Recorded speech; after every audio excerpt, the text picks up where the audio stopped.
generation who even they, though even they recognize they've got to change. You said that you were mistreated. Mm-hmm. Yes. Is that endemic to the South Vietnamese people? I mean, the Vietnamese people, not the South Vietnamese, the North Vietnamese people, or what?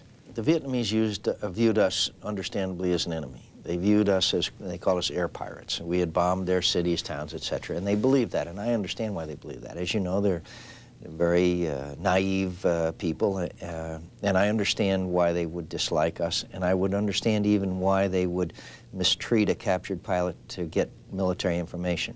The resentment that I hold towards the Vietnamese, at least those individuals, was when they attempted, as they did for years, to exploit us for propaganda reasons. That's not, it's not in keeping with the Geneva Conventions, and frankly, they were trying to use us as an extension of the battlefield because they knew very well that militarily they would never prevail, but they could prevail, as Ho Chi Minh said, in the streets of Washington, D.C., Detroit, Chicago, and San Francisco.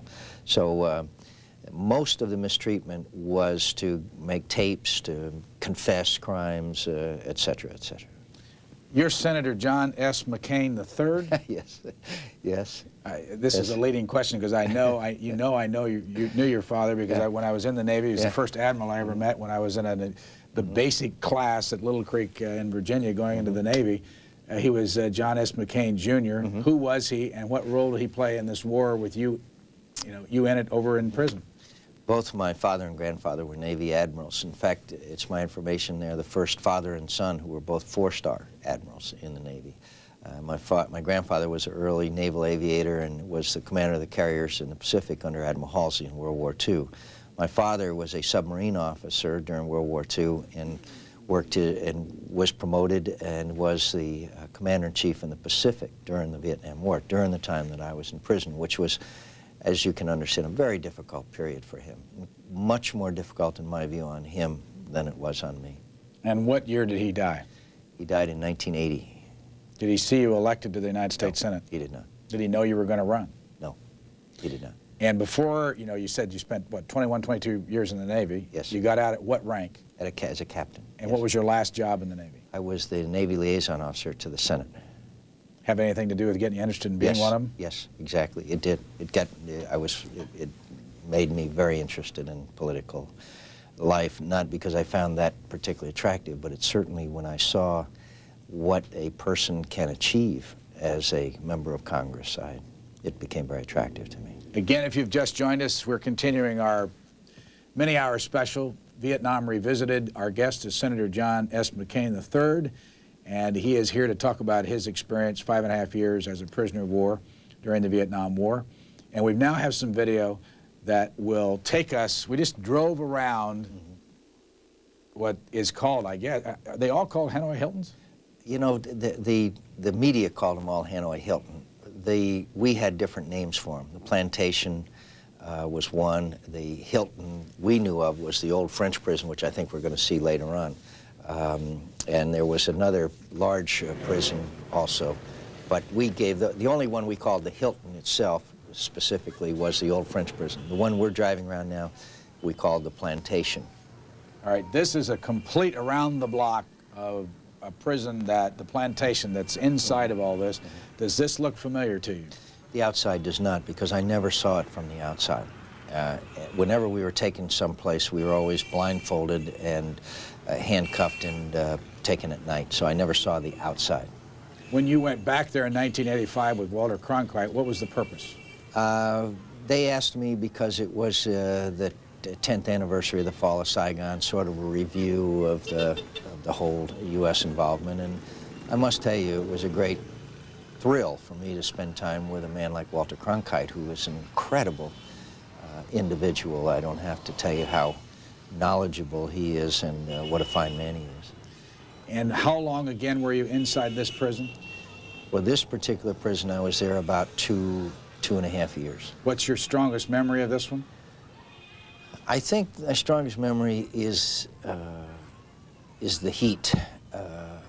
When I think about all of the parts of it, it was starting in about March or April. It get very hot in Hanoi, as you noticed when you were there.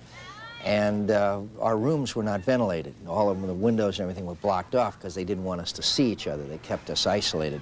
And it used to get incredibly hot in those rooms. And of course, we didn't have any hygiene or anything. We'd get boils, you get dysentery, it would be a very difficult period from then until the rains would start, which would usually be sometime around July or August. Now, when you went back this time to, I mean, when you went back in '85, did you go back to this prison? Yes, I did go back to this prison. I tried to go to Wallow prison, the one we're going to see later on, but that's still being used as a prison. We couldn't get in either. Yeah, that is a real prison. That, you know, there were stocks on the wooden beds. There were, you know, that was the French. I don't know how the French did architecturally in other ways, but they built a pretty good prison there. Did you hear much of this noise that we're hearing now when you were inside the prison? We used to hear a lot of noise outside in the street, yes. And there's also a railroad that runs by next to the prison. I don't know if we're going to see that or not. Someone said in some article somewhere that they were anxious to go back here so that they could find out what noises they were hearing every day, and they found out that some of them belonged to the vendors of the different products that would come along, and it was there. It's kind of like their, what's the, oh, the creamsicle people. Yes, popsicle. Yeah, you know, like that the bells are ringing. Yeah. I remember the hearing those too. Yeah. Yes, the Good Humor Man. And what they did was, when the first Americans were shot down, they kept them all in the old French prison I was talking about, Wallow. Then, as the prison population increased, then they branched out into basically two others. This one that we're about to see, and one other that they kept the pilots in. How many people were here with you? In that camp, there was about 50 to 60 people. For some reasons we never understood very well, the Vietnamese would move us around from time to time, and we never understood the rhyme or reason for why they did that. What'd they feed you? Generally speaking, it was soup and a piece of bread. 3 kinds of soup, 4 months each, and a piece of bread. Again, in the last year to year and a half, the food improved significantly, again, as part of this change in treatment. And none of us have quite understood, except for a combination of things, including international pressures to treat us better and the efforts of millions of Americans on our behalf. You were there in 1985. What other time have you been back? A year ago, last April, yes. And that would have been April of 1991. 1991, yes. Are you are a member of the Select Committee? On POW MIA affairs, yes. Are you one that believes there are still MIAs or POWs living in Vietnam? I assume that there's Americans alive until we have as full accounting as possible. We have still not got that full accounting. But Brian, I have not yet seen hard evidence that there's Americans alive.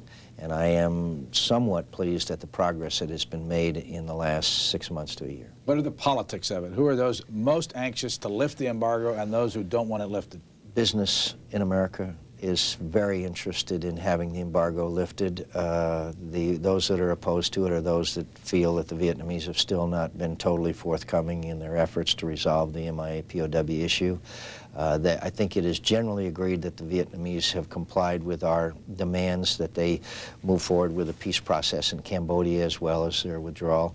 But I think the MIA-POW issue still remains a very significant issue to many, many Americans. Would you have been elected to the United States Senate had you not gone through all this? I don't know the answer to that. I think that clearly my service gave me some advantage. At the same time, many, many former military and many former POWs have run for office. I think the American people express their gratitude for past service, but I think most of them elect their elected officials on what they think they're going to do for them in the future. So I think it helped, but I think it helped me, frankly, in being elected to the House. I don't think it had that much effect on my election to the Senate. Were you in a cell with anyone else in this one we're going to see right now? I was by myself in this cell. Could you talk to anyone? No, but I could tap on the walls, and also the one next door to me, on one side of me was empty, the other side, we developed a method of talking by putting a cup against the wall and wrapping it in a shirt, and we could talk to each other, yes. Who was next to you? A guy named Bob Craner, who was now deceased, who was an Air Force major, later colonel. Wonderful, most wonderful man I've ever known. He's the most wonderful guy I've ever known. They're talking to you on the beeper. Yeah, exactly. We got a lot more to talk about. I hope we have some time, because this is being taped for the audience that wonders why you're here over a holiday weekend. Let's look at, it's about 9 minutes and 43 seconds long. You're going to see a gentleman by the name of Pham Hoa, who is the head of this is a film studio. He says, and you'll see this, that there was a film studio before and a film studio afterward. He agreed to allow us to go to your prison cell if we would watch a film after it was over. And he wouldn't let us tape the film. Said we had to pay for it. But the film was, I suspect, we did sit and watch the film. It was 30 minutes long, and it was black and white film of probably best way to describe it, of how the Vietnamese have been so helpful in letting Americans come into the country, dig up remains, and try to get to the bottom of this. Would you agree with that basic message? I think in the last 6 months to a year they have been helpful. Maybe not as helpful as they could be, but much more helpful than they have in the past. And a particular signal event was a setting up of an office in Hanoi staffed by Americans and allow Americans to go any place in the country and look where they want to. That's been a significant change, but the issue is still not resolved. By the way, when do you think the embargo will be lifted?